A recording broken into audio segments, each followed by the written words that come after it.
Sebelum bercerita tentang mimpi yang saya sampaikan di voice note itu, saya pengen menunjukkan kitab dasar cara saya bermimpi kepada Rasulullah. Itu ada kitabnya. Assalamualaikum warahmatullahi wabarakatuh. Selamat siang, salam dengan channel Pemburu Ilmu 93. Semoga dalam lindungan Allah Subhanahu wa Ta'ala. Jangan lupa dukung dan tonton terus channel Pemburu Ilmu 93. Admin doakan semoga para pecinta subscribe channel Pemburu Ilmu 93 mendapatkan rizki yang berlimpah, sehat walafiat. Pertama, kitab Amaliyah Sholat dalam kehususannya, ya, terjemahan dari Al-Ghunyah karya Syekh Abdul Qadir Al-Jilani. Ini kitab cetakan penerbit Menara Kudus. Saya beli di toko kitab Mubarokatan Thayyibah samping Menara Kudus. Ini kalau nggak salah cetakan tahun 1978, cetakan kuno. Tapi bisa saudara cari di kitab Al-Ghunyah karya Syekh Abdul Qadir Al-Jilani tentang bab sholat. Artinya ini dasarnya jelas. Yang ngarang Sultanul Aulia Qutbir Rabbani wal Haikali Somadani Syekh Abdul Qadir Al-Jilani. Jadi nggak sembarangan kitab ini kan. Kalau saya mimpi ketemu Rasulullah itu membuktikan bahwa hadis-hadis yang di sini benar. Saya amalkan benar. Kakak saya perempuan ngamalkan juga ketemu Rasulullah 3 kali dalam mimpi. Dan itu berlaku untuk semua orang, semua umat Rasulullah Muhammad yang mau riyadhah. Bukan cuma klan Ba'alawi saja. Tapi tentunya dengan muhibbin, dengan sebagai muhibbin, dengan kecintaan, sebagai rasa cinta kepada Rasulullah. Betul. Jadi saya cerita, saya kelahiran 1989. Saya mimpi ketemu Rasulullah usia 14 tahun. Waktu itu saya ditantang, Kiai. Saya ditantang sama Al-Imam Abdul Hasan Al-Asyadzili. Beliau menantang begini, "Nak, berapa bulan yang lalu ada konser musik sangat besar di Jakarta. Waktu itu konser Shahruh Khan tahun 2002 akhir. Saya ditantang, kalau orang yang kepengen lihat wajah idolanya Shahruh Khan itu rela membayar 5 juta, 6 juta zaman itu, Kiai, zaman tahun 2002 konser Shahruh Khan pertama, masih ingat saya. Kalau mereka itu hanya untuk melihat idola artis duniawi, sanggup membayar 5 juta, 6 juta, 7 juta, 12 juta, berdesak-desakan. Mosok kamu kepengen melihat wajah Rasulmu tidak ada pengorbanan sama sekali. Buktikan, nak, kalau kamu itu pengamal tarekat Syadziliyah sejati. Caranya bagaimana, guru? Caranya kamu harus mimpi ketemu Rasulullah. Itu ujian pertama saya dari Al-Imam Abdul Hasan Al-Asyadzili. Saya tanya sama Kiai Sekudus, nggak ada yang bisa jawab, nggak ada yang berani jawab, hanya menangis. Karena mereka pun juga mungkin tidak pernah ketemu Rasulullah dan juga tidak tahu caranya. Akhirnya saya menangis selama 2 bulan. Setiap sholat saya munajat, minta pertolongan sama Allah. Sampai saya ketemu kitab ini waktu saya kecil. Kemudian saya berjumpa Rasulullah pertama kali usia 14 tahun. Saya mengamalkan di kitab ini, ya, bagian sholat Jumat, bagian sunnah sholat Jumat. Di sini dijelaskan bahwa disunahkan lagi setelah sampai ke masjid hendaknya mendirikan sholat 2 rakaat. Jika waktunya masih luas, maka lebih diutamakan melakukan 4 rakaat. 4 rakaat. Dalam sholat tersebut membaca surat Al-Fatihah sekali dan Al-Ikhlas 200 kali. Rakaat pertama. Rakaat kedua Fatihah sekali, Al-Ikhlas 50. Rakaat ketiga Fatihah sekali, Al-Ikhlas 50. Rakaat keempat Fatihah sekali, Al-Ikhlas 50. Di sini hal ini berdasar riwayat dari Nabi. Beliau mengatakan, barang siapa yang mengerjakan sholat seperti itu, maka dia tidak akan mati sampai mengetahui tempatnya di surga atau melihat nabinya. Dan alhamdulillah saya mendapat dua-duanya. Dalam mimpi saya masih bisa bercerita, Kiai. Jadi tanah di surga itu tanahnya dari minyak misik. Boleh dicocokkan sama hadis. Temboknya ada yang dari emas dan ada yang dari berlian dalam mimpi saya. Kemudian ada air mancur dan bidadari berterbangan memakai sutra. Kemudian ada daun yang rantingnya dari perak dan daunnya dari emas. Itu saya sebelum melihat Rasulullah ditampakkan surga. Nah, saya sholat sunnah ini saya masih ingat gambaran surga, ya? Gambaran surga. Dan semua orang muslim punya jatah komplek masing-masing di surga, walaupun mereka bukan pengikut Ba'alawi. Semua orang muslim punya jatah komplek di surga. Hanya ada yang ditampakkan, ada yang tidak ditampakkan. Nah, itu sebelum saya ketemu Rasulullah dalam surga itu. Nah, selanjutnya kalau panjenengan itu membuka, ya, salah seorang tabi'in bernama Ibrahim At-Taimi, setelah diajarkan Nabi Khidir Al-Musabbiatul Asar, Fatihah 7 kali, Al-Ikhlas 7 kali, Al-Falaq 7 kali, An-Nas 7 kali, Al-Kafirun 7 kali, ayat kursi 7 kali, dan seterusnya. Itu kan minta hadiah sama Nabi Khidir. Kalau kamu mengaku ini yang ngasih Rasulullah, aku kasih cara untuk bertemu Rasulullah. Tabi'in Ibrahim At-Taimi bilang begitu. Nabi Khidir mengajarkan, ini di sini, kamu sholatlah 2 rakaat, salam sekali, Fatihah sekali, Al-Ikhlas 7 kali, kemudian membaca doa ini, ya. Dan saya amalkan 2 malam. Hasilnya, saya dalam mimpi setelah 2 malam itu, saya mimpi ketemu Rasulullah beserta 70 saf Nabi, Rasul, Malaikat, dan Wali yang di dalam surga, yang panjangnya dari timur sampai barat, seperti tabi'in Ibrahim At-Taimi mengalami, karena mengamalkan ajaran Rasulullah yang dihadiahkan kepada Nabi Khidir. Buka di kitab Al-Ghunyah karya Abdul Qadir Al-Jilani bab Al-Musabbiatul Asar, itu ada penjelasannya. Saya bisa seperti itu karena mengamalkan kitab, dan saya tidak ngarang. Ada dasar kitabnya. Semua yang mengamalkan bisa ketemu, asal diamalkan sampai ketemu berkali-kali maknanya. Jadi dalam itu pundak saya bersentuhan dengan pundak Rasulullah, dada saya bersentuhan dengan dada Rasulullah, paha saya bersentuhan dengan paha Rasulullah, dijemput di depan pintu surga, dan pipi saya bersentuhan dengan pipi Rasulullah. Umur 14 tahun. Jadi jangan sekali-kali mendoktrin kami bangsa Nusantara pamer surga. Jangan pamer surga ya, klan Ba'alawi kepada kami di bumi Nusantara. Paham ya? Orang yang seperti saya banyak. Cuman mereka tidak diizinkan Rasulullah untuk keluar ke masyarakat. Dan saya adalah salah satu yang diizinkan. Betul. Kenapa? Karena banyak YouTuber yang merosting video saya kemarin.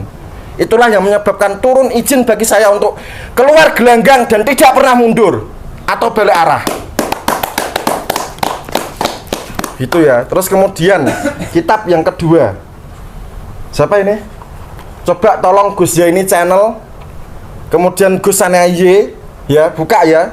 Kitab Afdholi Sholawat ala Sayyidi Sadat Imam Yusuf bin Ismail An-Nabhani, halaman 25. Di sini dijelaskan, man sholla alayya fi kulli yaumin alfa marratin lam yamut hatta yara maq'adahu minal jannah. Barang siapa yang bersolawat kepadaku setiap hari 1000 kali, dia tidak akan mati sampai mengetahui tempatnya di surga. Kalau saya mengetahui tempat saya di surga ketika umur 14 tahun, karena saya mengamalkan hadis ini, bukan karena halu. Paham ya? Kitab ini yang saya pakai pegangan. Kemudian yang kedua, selanjutnya, waman sholla alayya alfan zahamat katifuhu katifi ala babil jannah. Barang siapa yang bersolawat kepadaku setiap hari 1000 kali, pundaknya akan berdesak-desakan dengan pundakku di depan pintu surga. Dan itu sudah saya terima janji Rasulullah sejak saya usia 14 tahun. Jangan pamer cerita yang tinggi-tinggi tanpa dasar yang jelas. Karena dalam tarekat kami, tarekat Al-Idrisiyah, ilmu adalah apa yang Allah firmankan dalam Al-Quran, apa yang Rasulullah sabdakan dalam hadis, dan apa yang ulama katakan. Bukan dengan dongeng yang halu, hurafat, dan ngomong yang gak jelas dan gak bisa dibuktikan. Ini saya bawa bukti kitabnya. Nah, kemudian kenapa mimpi saya yang terakhir soal Ba'alawi saya ceritakan? Karena memang itu perintah dari Rasulullah untuk diketahui seluruh bangsa Indonesia dari Sabang sampai Merauke.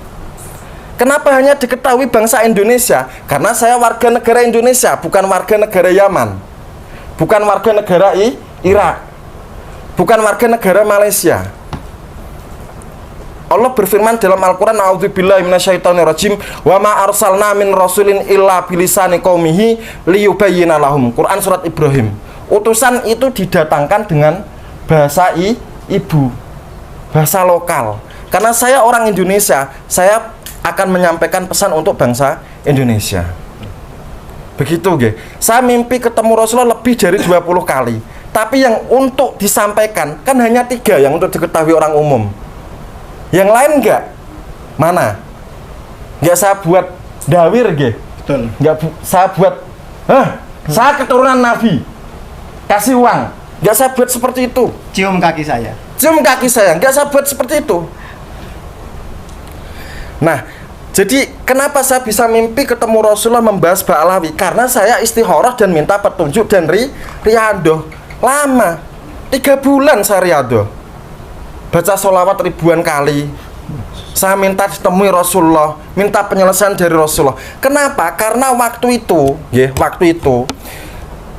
saya tinggal di Martapura Kiai waktu itu, di perumahan Gria Persada. Kalsel, Martapura, Kabupaten Banjar, Martapura Kota. Kalau nggak salah desanya itu masuk di Tungkaran, Martapura Kota, Komplek Gria Persada. Saya masih ingat. Nah, di situ ketika waktu menjelang Idul Fitri, ya diingat-ingat ya, menjelang Idul Fitri ada gerhana matahari. 3 hari menjelang Idul Fitri atau 2 hari. Dan saya karena dikasih sedikit Allah pengetahuan tentang falak, saya menghitung. Waktu itu saya mendengar tesis Kiai Imaduddin Usman viral di YouTube pertama kali bagi saya, bukan bagi bangsa Indonesia. Waktu itu bertepatan dengan gerhana. Saya menghitung kemana larinya percaturan Ba'alawi dan Kiai Imad ini. Dari hitungan falak itu, Kiai, telah diketahui bahwa selama ini bangsa Indonesia telah dibodohi oleh klan Ba'alawi. Ditipu mentah-mentah. Dan di situ saya menghitung ada 3 kasus besar yang akan terbongkar. Yang pertama, pembodohan klan Ba'alawi yang mengaku dzurriat Nabi padahal bukan.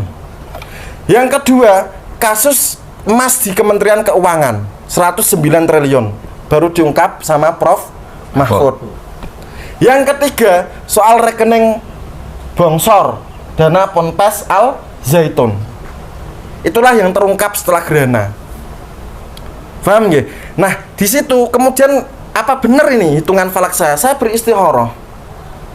Sampai akhirnya saya ketemu Rasulullah Muhammad dengan ciri-ciri beliau yang ada di kitab Syama'il Muhammadiyah dan Sahih Bukhari. Seperti misalnya tingginya tidak tinggi dan tidak rendah. Rambutnya bergelombang. Suaranya lembut dan tidak pernah membentak atau meninggi. Kalau berhadapan dengan beliau, seluruh ilmu akan hilang, terserap, dan ya mendadak bodoh lah. Seperti itu. Kemudian tangannya berbau minyak ambar. Pernah apa enggak yang mendustakan mimpi saya disuapi Rasulullah dengan roti dengan bau tangan beliau yang berbau parfum ambar? Tahu parfum ambar apa enggak? Kemudian rambut beliau yang hitam, yang seakan-akan berminyak terus, ada tetesan air walaupun bukan, tidak diminyaki. Kemudian wajah beliau yang kotak dan rahangnya tegas terlihat, dengan jenggot yang tidak panjang seperti orang Wahabi, tertata rapi. Dan beliau itu orang yang paling tawadhu yang pernah saya temui. Manusia yang paling tawadhu itu Rasulullah Muhammad. Nah, ketika bermimpi, karena saya memang istikharah, saya memang riyadhah selama 3 bulan, saya bertanya sama Rasulullah. Itu agak jauh, Kiai. Itu jaraknya sekitar 3 meter waktu perjumpaan tanya soal Ba'alawi pertama. Saya bertanya, "Ya Rasulullah, kaum Ba'alawi itu cucumu atau bukan? Keturunanmu atau bukan?" Rasulullah Muhammad saya tanyai seperti itu. Karena mimpi berarti saya nggak bisa ngatur formatnya ya. Dalam mimpi saya bertanya seperti itu. Nah, kemudian Rasulullah menjawab, "Setiap umatku yang beriman kepadaku, asal mereka beriman kepadaku, saya anggap mereka keluarga.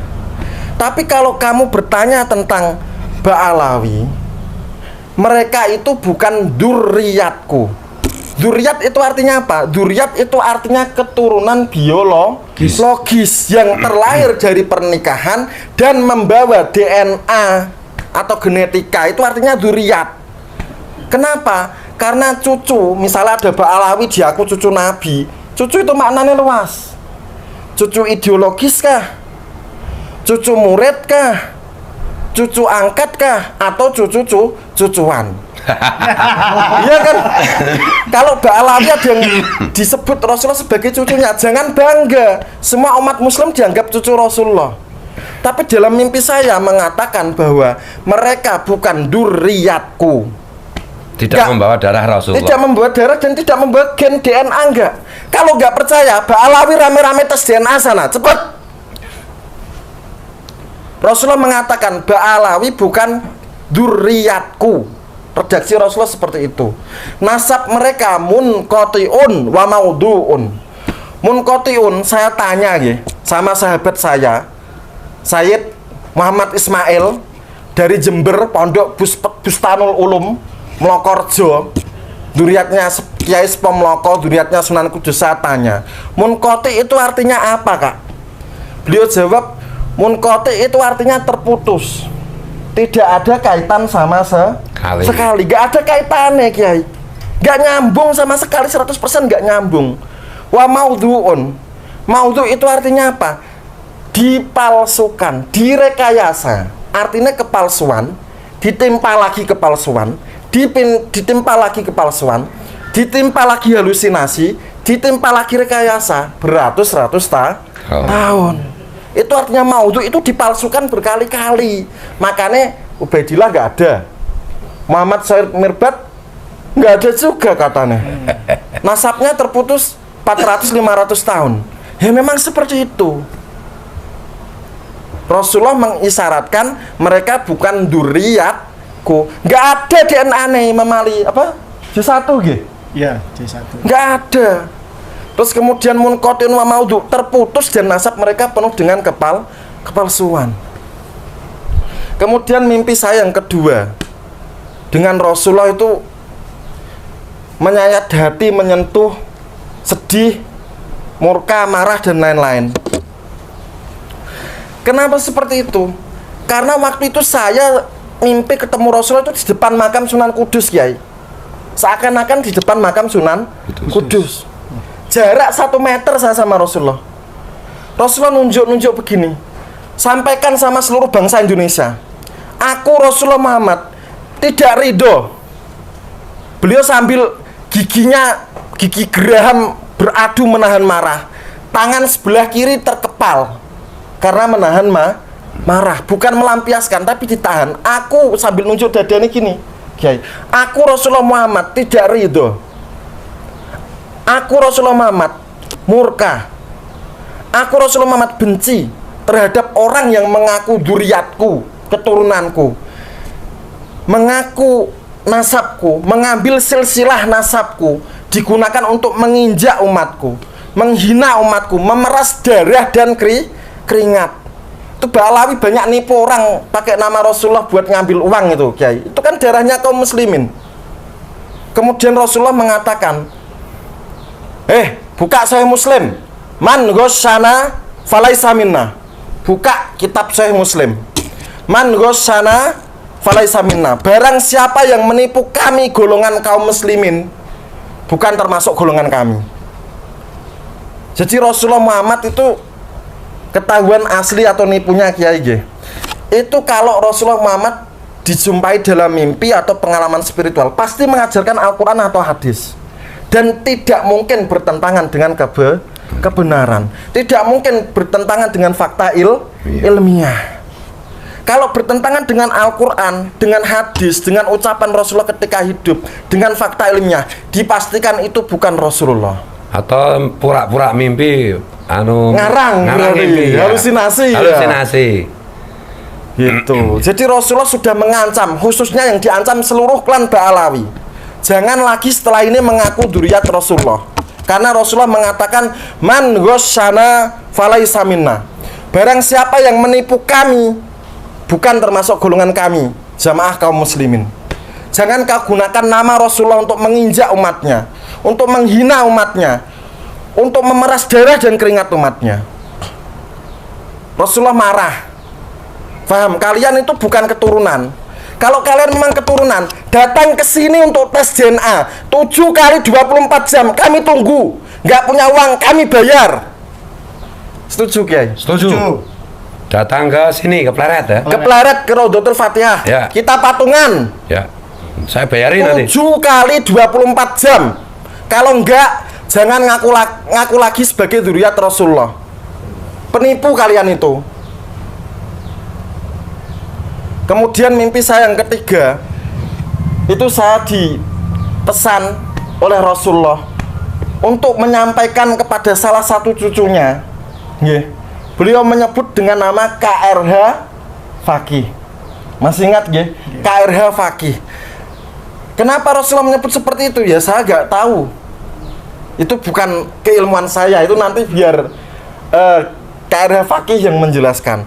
Dan dalam mimpi itu Rasulullah menjelaskan bahwa kamu jangan takut, kamu jangan tunda-tunda lagi. Sampaikan mimpi itu kepada KRH Fakih untuk diketahui seluruh bangsa Indonesia.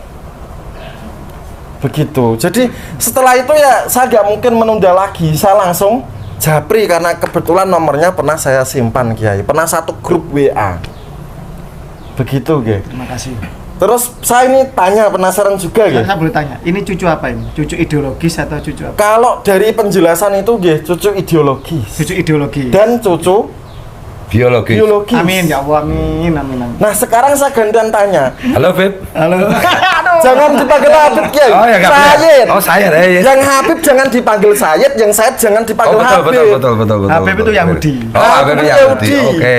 Al-Maidah 18, Jum ayat 6 itu dibenci sama Allah. Oh iya. Kok bisa dipanggil sama Rasulullah KRH itu gimana ceritanya? Monggo. Orang awam kan taunya KRT.